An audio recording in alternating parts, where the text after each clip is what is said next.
Hello everyone, কেমন আছেন সবাই? আশা করি সবাই ভালো আছেন।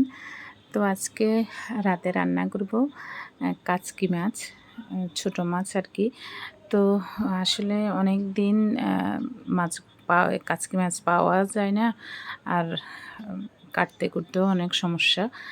তো সেক্ষেত্রে আজকে নিয়ে এসেছে কাচকি মাছ। তবে এখন এই বন্যার পর ছোট মাছগুলো অনেক পাওয়া যাচ্ছে। তবে আসলে কাটার সময়ের কারণে অনেক সময় আনা হয় না। তো এই তো মাছগুলোকে ভালোভাবে ধুয়ে নিয়েছি। এরপরে পেঁয়াজ, রসুন কুচি, পেঁয়াজ কুচি এবং হলুদ, মরিচ, লবণ দিয়ে ভালোভাবে একটু মেখে নিয়েছি এবং সাথে একটু সরিষার তেলও দিয়েছি।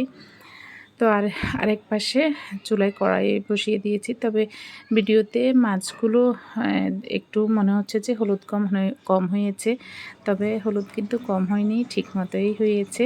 তো আসলে অনেক দিন পর ছোটো মাছ রান্না করছি, এবং দেখি রাতে খাওয়ার সময় কেমন লাগে। অবশ্যই ভালো লাগবে, ছোটো মাছ খেতে খুব ভালো লাগে আমার।